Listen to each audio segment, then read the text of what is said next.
Like dressing up like they're doing a concert.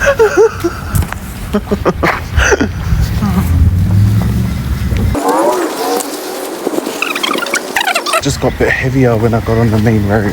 Yeah.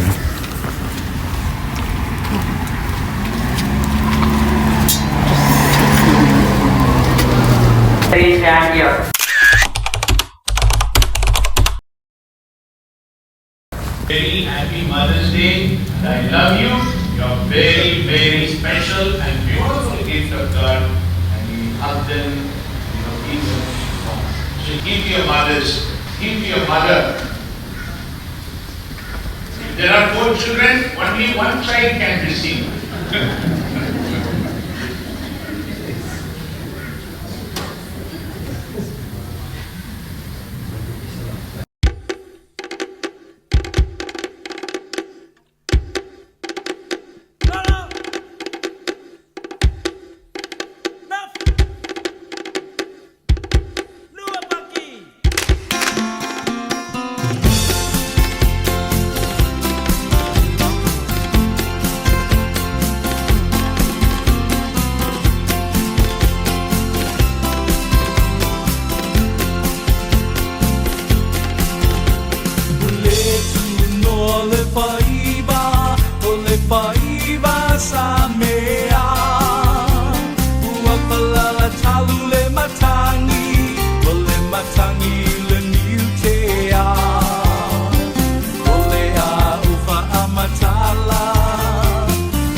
Auntie Leah's favorite. Yeah.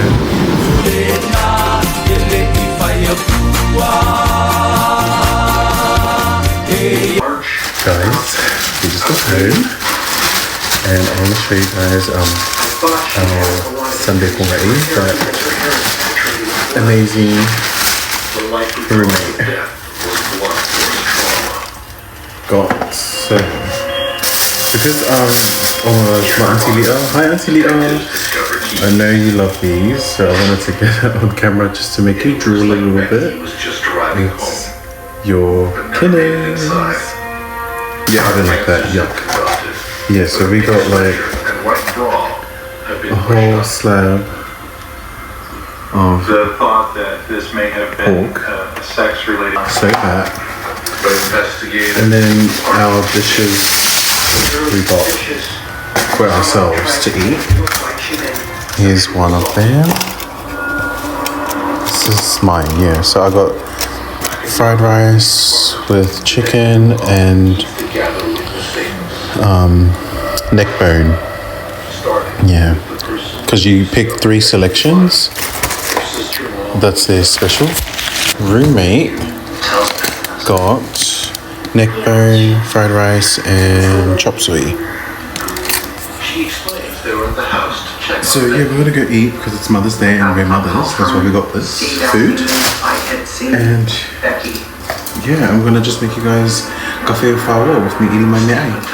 Bye.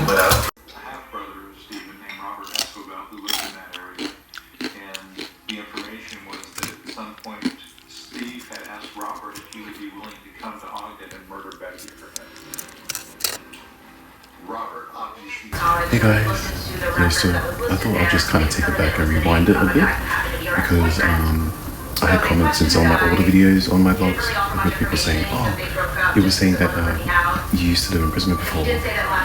So yeah, for those of you that don't know me personally, so when I was 17, turning 18 soon, I had run away from home, the part of my life that I'm not proud of. But I ran away from home, and I didn't run away and not say goodbye to my family. I pretty much lied to my parents, tried to lie. They knew I was lying anyway. And I made out like I had some course that I wanted to do in Brisbane. And I first came out and told them about my sexuality and told them I'm gay. They were so accepting of it, which I'm so grateful for. And the boyfriend that I had at the time, he was my first ever boyfriend. And he pretty much made me come out because he was like, look, if you don't come out, I'm out to my family and I want to not be hidden. And I get that because I feel the same way now.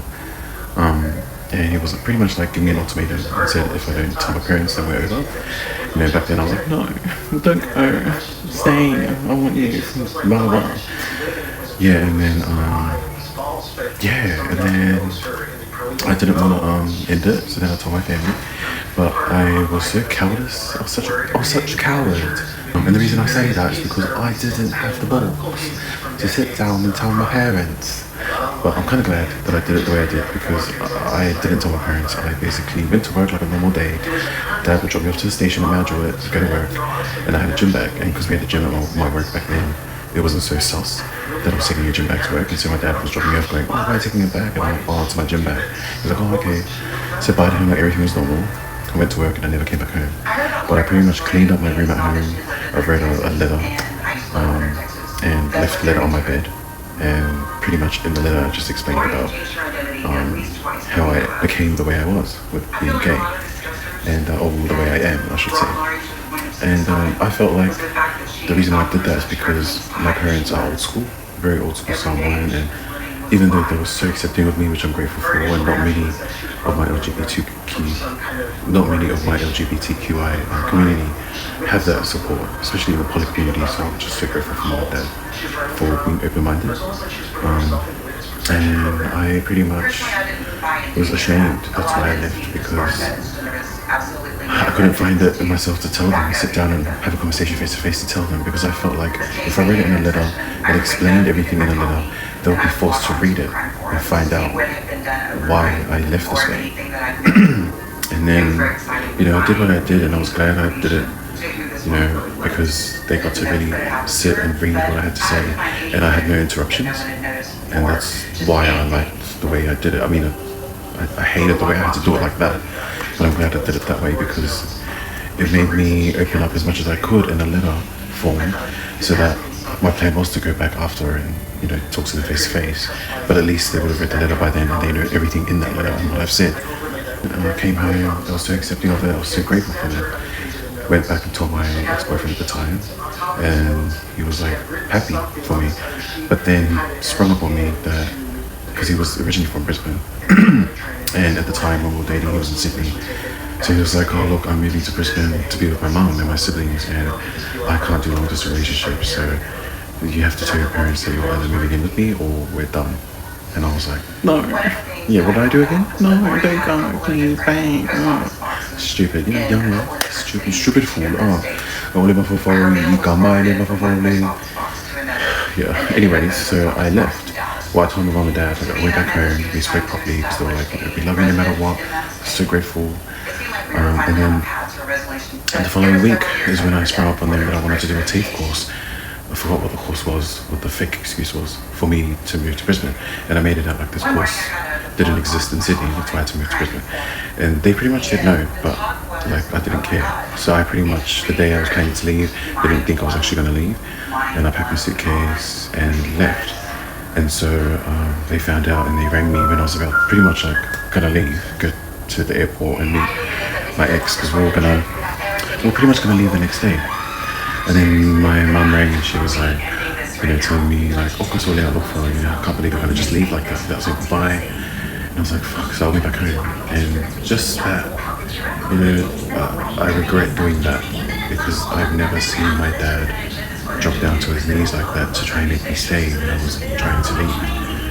And I just had no care in the world. I was like 18, didn't even care. I was just so I felt like so free that I cared and loved my parents, but I wanted to do me.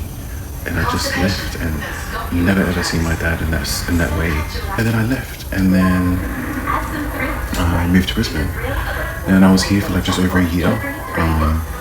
things didn't work out with me and my ex, and I mean we're cool now. We don't we're not best friends, but I have him on one of my social accounts, and I see him post stuff. He's killing it in what he's doing in life right now, and I'm just glad we're at a better place. We're both growing. We just accepted the fact it didn't work out, and then I went to meet when I went to meet my girl Miracle on my last recent vlog. On the way there, because where we met to eat and catch up was at Southside, and I pretty much lived at Southside. I lived at Caribbean, and when I was on my way there, and I was just reading the stops that, like, I was making sure I get off at the right stop, and I came across Caribbean train station. I forgot on train. What else keep up on? Yeah, but I think it was just the memories, like being at the same place at a whole different time in your life, and just realizing how much you've grown, and that really hit me. And I was just like, wow, like just the memories and being in the same spot, but then I was here like almost 20 years ago, and I didn't even know who I was back then, and just coming back to that area now and just being like, wow, if only I knew that I would come out on the other end. That was my little story. That's how I came out to my family, and that's how I was first ever introduced to Brisbane. But life's just great right now. I'm just taking every day as it comes, and I just want to thank everyone for following on my journey and following me on my vlogs, because I love doing this. I feel like it's very therapeutic, and I just hope everyone had a beautiful Mother's Day, because it's Mother's Day today. Hope everyone's mothers are being spoiled, and all those mother figures, all the mothers that are passed, and all the dads that are playing both roles. I hope everyone's having an amazing Mother's Day. I spoke with my mom today, and she's having a blast in Samoa, and I just hope everyone's having a great, great day. And thank you so much again for following on my journey. Like, comment, subscribe, and thank you. Bye.